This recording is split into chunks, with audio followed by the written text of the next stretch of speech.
వేకువ వాక్యము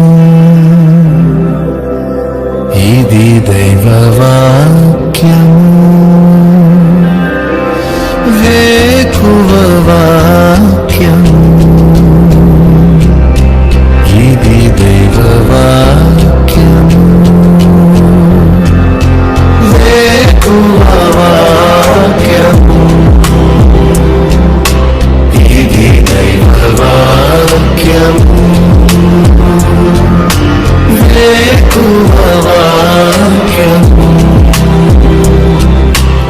ఇది దైవ వాక్యము. వేకువ వాక్యము వేకపోడు కొరకే పరిశుద్ధ గ్రంథం బైబిల్లో నుంచి ఇర్మియా గ్రంథం 29వ అధ్యాయము 12వ వచనం.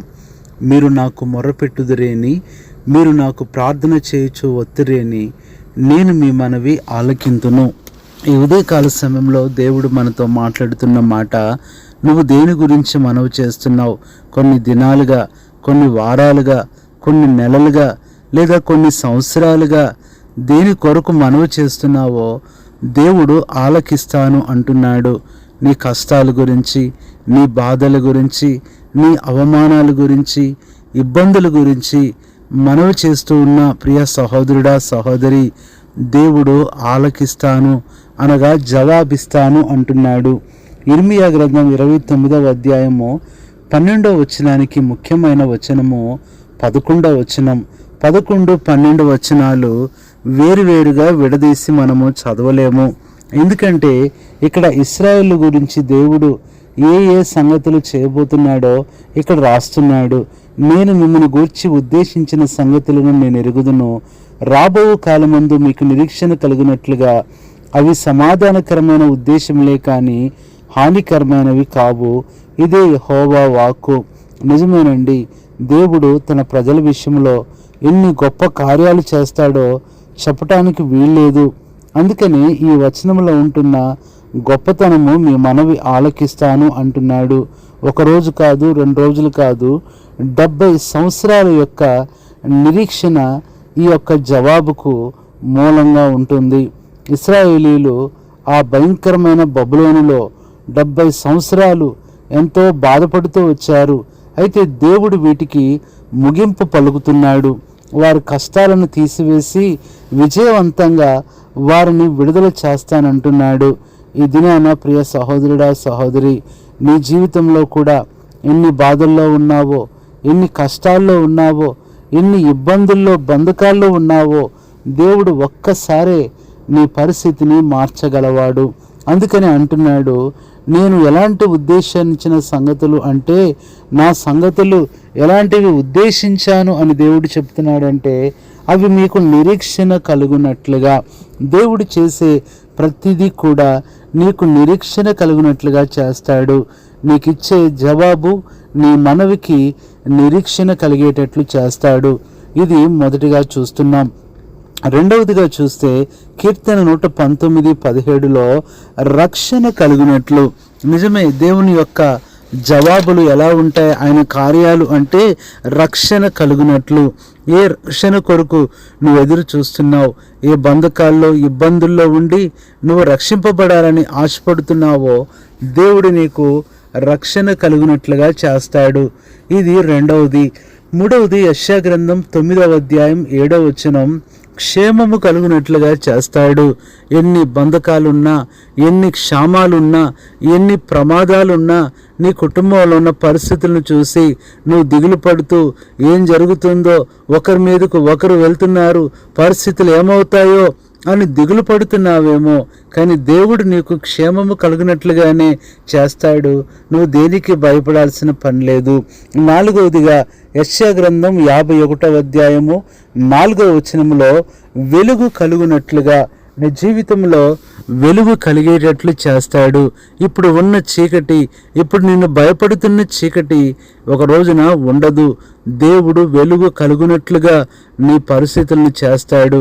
నీ ప్రయత్నాల మీద వెలుగు, నీ ఆలోచనల మీద వెలుగు, నీ ప్రయాణాల మీద వెలుగును దేవుడు కలిగేటట్లుగా చేస్తాడు.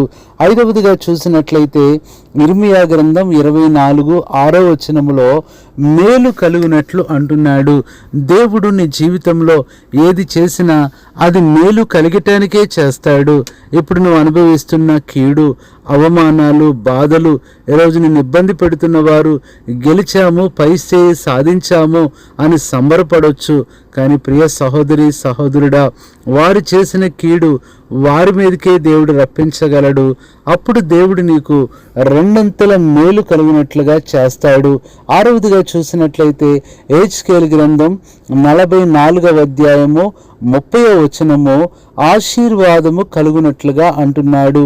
అవును, దేవుడు ఆశీర్వాదం కలిగేటట్లు చేస్తాడు. ప్రియ సహోదరి సహోదరుడా, నువ్వెంత బాధపడుతున్నావో నీ ప్రతి విషయంలో దేవుడు ఆశీర్వదిస్తాడు. నీ యొక్క ప్రతి విషయాన్ని, నీ యొక్క ప్రతి ప్రయత్నాన్ని ఆయన ఆశీర్వాదకరంగా చేస్తాడు. నీ దుఃఖము, వేదన, నీ అపజయాలు అన్నీ కూడా ఆయన మార్చగలవాడుగా ఉంటున్నాడు. ఇది 6వదిగా చూస్తున్నాం. 7వదిగా చూస్తే యోహాను సువార్త 16:33 సమాధానం కలుగునట్లు నీ జీవితంలో ఎదురవుతున్న ఈ ప్రతి అసమాధాన పరిస్థితిని దేవుడు తీసివేస్తాడు. అసమాధానము అనేది ఉంది అంటే తర్వాత సమాధానం వస్తుంది. గొప్ప సమాధానం రావాలంటే ముందు అసమాధానకరమైన పరిస్థితులు వస్తాయి. దీన్ని చూసి కలవరపడొద్దు, వీటిని చూసి కృంగిపోవద్దు. ఈ అసమాధానకరమైన పరిస్థితులన్నీ ఒక్కసారే మాయమయ్యి దేవుడు సమాధానము కలుగునట్లుగా నీ జీవితం చేస్తాడు. హృదయంలో సమాధానం లేదా, కుటుంబంలో సమాధానం లేదా, నీ భర్త విషయంలో సమాధానం లేదా, నీ భార్య విషయంలో, బిడ్డల విషయంలో, లేదా నీ తల్లిదండ్రుల విషయంలో, నువ్వు చేసే పని విషయంలో, సేవ విషయంలో సమాధానం లేదేమో. దేవుడు సమాధానము కలుగునట్లుగానే ఈ పరిస్థితులు అనుమతించాడు. ప్రియ సహోదరి సహోదరుడా, తుఫాను వస్తున్నప్పుడు ఎంత భయంకరమో కలవరం ఉంటుందో, తుఫాను తగ్గిపోయిన తర్వాత ఉండే ప్రశాంతత అనేది మరి ఎప్పుడూ చూడలేం. నీ జీవితంలో కూడా అది చేయగలడు. ఈ 7 విషయాలు కూడా నీ మనవి ఆలకిస్తాడు. అంతేకాదు, ముగింపులో చూసినట్లయితే 1 కొరింథీ 14:3 ఆదరణ కలుగునట్లుగా కూడా నీ జీవితాన్ని ఆయన చేయగలడు. నీకు గొప్ప ఆదరణ ఇస్తాడు.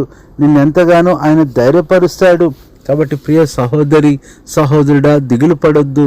నీ ఒంటరితనము, నీ బలహీనత, నీ యొక్క ఆర్థిక పరిస్థితి దేవుడు చూస్తున్నాడు.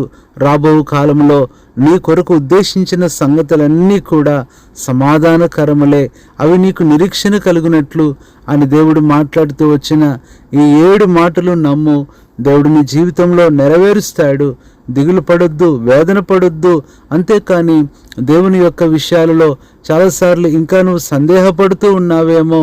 ప్రియ సహోదరుడా, ఆయన యందు విశ్వాసం ఉంచి ఇప్పుడే ఆయనకు నీ జీవితాన్ని అప్పగించుకో. నువ్వు ఆయన నమ్ము, ఆధారపడు. ఆ దినాల్లో ఇశ్రాయేలులకు ఎలాంటి కార్యాలు దేవుడు చేస్తూ వచ్చాడో, 70 సంవత్సరాల యొక్క చెరకు ఎలాగైతే ముగింపు పలికాడో, నీ జీవితంలో కూడా నీ ప్రతి కష్టానికి, సమస్యకు, అపజయానికి, ఓటమికి, అవమానాలకి దేవుడు ముగింపు పలుకుతాడు. నువ్వు చేసుకుంటున్న మనవి ఆలకిస్తాడు, జవాబిస్తాడు. అలాంటి కృప దేవుడు మీ అందరికీ దయచేయను గాక. పరిశుద్ధుడైన తండ్రి, ప్రభువైన యేసుక్రీస్తు నామములో నీ పాదములు వందనములు చెల్లిస్తూ ఈ ఉదయకాల సమయంలో వేకు వాక్యం ద్వారా మాతో మాట్లాడుతూ వచ్చారు. ప్రభువా, మా మనవి ఆలకిస్తానని, నిరీక్షణ కలుగునట్లుగా మీ ఉద్దేశాలు ఉన్నాయని, ఏవి కలుగునట్లుగా మా జీవితంలో మీరు చేయగలరో కూడా మాకు గుర్తు చేశారు.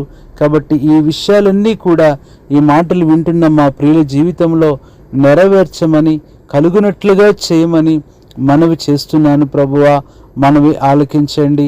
ఏ కష్టాల్లో ఉన్నారో, ఏ బాధలో ఉండి మాటలు వింటున్నారో, ఎలాంటి వేదనలో ఉన్నారో, కన్నీళ్లతో ఉన్నారో, అసమాధాన పరిస్థితిలో ఉన్నారో, భయము, దిగులు, ఆందోళనలో ఉంటున్న ఈ మాటలు వింటున్న ప్రతి ఒక్కరిని ఇప్పుడే ధైర్యపరిచి మీ ప్రేమగల హస్తము వారిపై ఉంచి సహాయపడమని, స్వస్థపరచమని, నెమ్మది సమాధానము దయచేయమని కృతజ్ఞతాస్తుతులు వందనాలు మీకు చెల్లించుకుంటూ మా ప్రభువును మా రక్షకుడైన యేసు క్రీస్తు నామములో హృదయపూర్వకమైన వందనాలతో కృతజ్ఞతాస్తుతులతో ప్రార్థిస్తున్నాము తండ్రి, ఆమేన్. మన పరమ తండ్రి అయిన దేవుని ప్రేమ, మన ప్రభువైన యేసుక్రీస్తు కృప, పరిశుద్ధాత్మ అన్యోన్య సహవాసం మనందరికీ సదాకాలము తోడై ఉండి నడిపించును గాక.